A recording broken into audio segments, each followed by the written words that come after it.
Ache. Bro, Israel's trying to slap over a British. Let me say it better. Israel's trying to unalive a UK British journalist. Please watch this so you can understand and listen to what he said. It's definitely targeted because what's happening is them lot are on ground and they're showing what's actually happening in Israel and they don't like it. You get me? And this is what. Israel just bombed a British journalist in Lebanon, and the UK is threatening to go to war with Israel because of this. Well, a few moments ago, whilst he was live on TV, the British journalist Steve Sweeney was blown up by an Israeli airstrike. He is actually a correspondent for Russia Today, RT News, and both him and his cameraman were wounded in this Israeli strike. The strike took place on the Al Qasmiya Bridge over the Litani River in southern Lebanon. Kind of ironically, around the same time, he was reporting on Israeli strikes against other Look how crazy that was. Journalists when Israel decided to bomb him. Now, at the moment, we have no news about his condition, whether he's okay, whether he's not. However, in the footage, he's quite clearly swearing, and we can imagine he's probably quite shocked. But this is one of the most clear examples of Israel carrying out a strike against a journalist. In almost all of the other videos we've seen of similar circumstances, Israel has had a way of trying to get around it, whether they've said they're bombing Hamas or Hezbollah in Lebanon. However, in this footage, it's very different, and it shows quite clearly Israel is carrying out a strike right onto where he is, and there is no one else around. It's absolutely guaranteed that Israel was carrying out a strike onto him because he was exposing. And this is what he had to say just to get it up, to be honest. This is what he had to say briefly. Right after. But you know what is very sus? This British journalist reporting from Lebanon said this after being attacked just a few days ago. And here it is in this spot here. But what I do want to say is that this was a deliberate, targeted attack on journalists. There's no mistake about it. This was an Israeli precision strike from a fighter jet. What we were doing was we were reporting on the attacks on bridges, which is effectively severing South Lebanon from the rest of the country. 1 million people now internally displaced. This is the real story. It's not about us coming under attack as journalists. What we're seeing now and what we were reporting on is this plan for Israel to ethnically cleanse the south of Lebanon. This is, without doubt, an attack. This is on the scale of bigger than the scale of the Nakba. This is the forced displacement of 1 million people, which remains a war crime. And also, we have to say that attacking journalists is a war crime. Attacking civilian infrastructure is a war crime. But if they think that they're going to silence us, if they think that we're going to stay out of the field, they're very, very much mistaken. And then That is crazy. Like crazy, guys. Like crazy. What they've been doing. And so, we don't know his condition, but Israel has carried out an airstrike onto a So we understand that. And obviously his name's Steve Sweeney. This is him program profile here. So, well, I think so. This is him.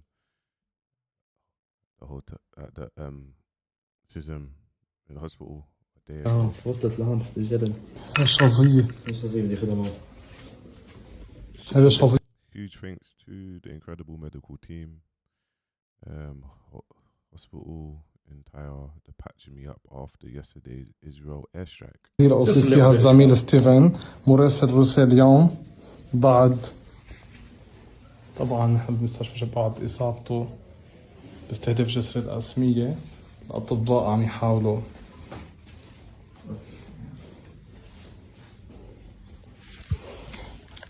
علما انه يعني كان يرتدون درع الصحافة على جسر القاسمية، وكان بعد نص ساعة ما انا قطعت كان ستيفن وعلي على رضا السبيتي طبعا قناة روسيا اليوم عم يشتغلوا، وكان في فيديو راح ينتشر كان ستيفن هو. Journalists' jobs are so dangerous, my people. So dangerous. المراسل عم يحكي واستهدفت اسرائيل الجسر يمكن مرة 11 او 12 انه حاطة راسها براس جسر القاسمية. وصلت لهون في الجبل. So dangerous. Like going onto his page, we see boom, he's now posted up. There you go. Smiling, back to normal. Madness. Just to give you an update of what's even going on as well. Look, this is And to you, Tel Aviv in Israel.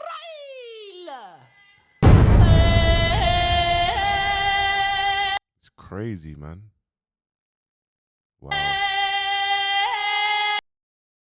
Obviously, the same thing is probably happening in Iran as well.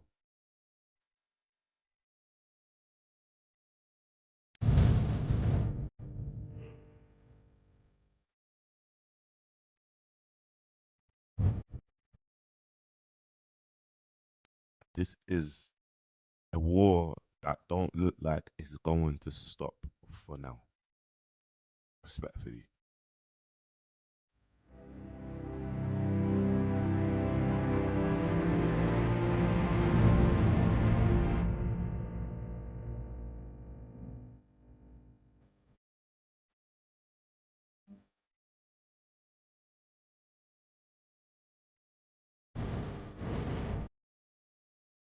I present to you.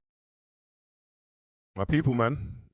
You get me? And this is what's going And on. John, I got to tell you that an Iranian missile made it through the Israeli air defenses and came down in the southern Israeli town of Dimona, and people are injured. Now, Dimona is in the southern desert there, towards sort of near the tip of the Dead Sea and very near the Natanz Nuclear Research Center. No word that anything nuclear was hit, but we do have word that a lot of people are injured, as many as 40 injuries. That includes a 10 or 12-year-old boy who has shrapnel injuries and is in severe condition. Most of the injuries are light. They do count people who get injured running to the shelters among the And now even Fox News is admitting that Iranian missiles slipped through Israel.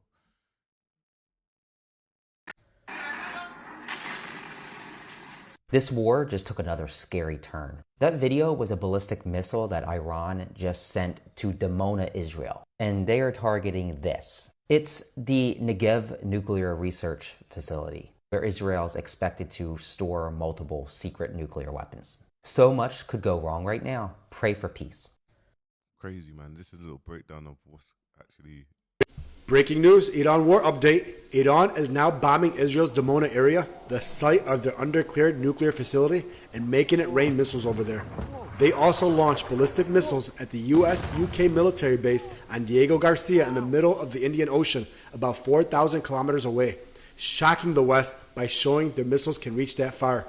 Two were fired. One was shot down, the other missed. But what confuses me about this whole thing is how Western leaders now call Iran untrustworthy liars for supposedly hiding their missile capabilities. Everyone thought Iran... Now there's a plot twist. Saying all of this is a plot twist. Badness. range topped at around 2,000 kilometers.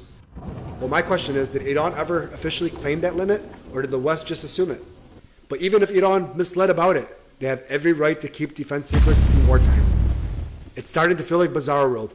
The US and Israel started this illegal war campaign, yet they're outraged that their adversary has stronger weapons than expected and accused them of lying. We've forgotten how the US and Israel lied during negotiations with Iran and attacked them multiple times.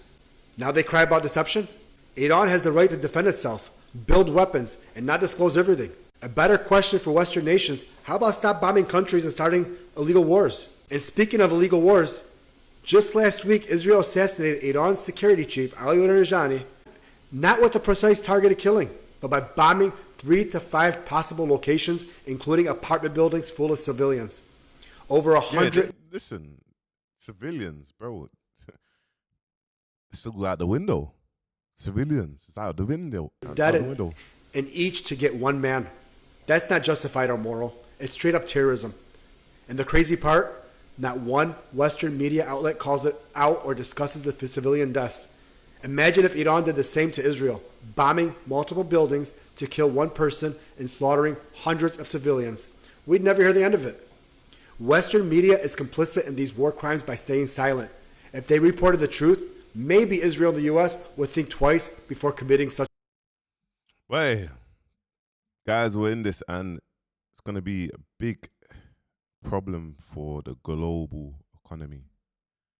What is going on here? It's going to be a big problem for the global economy, my people. This is take action. Trim. I think it's all of it. Yeah, it's going to be a big problem for the global economy, my people, man. Let me know your thoughts in the comments, man. Make sure you like, comment, subscribe. Peace.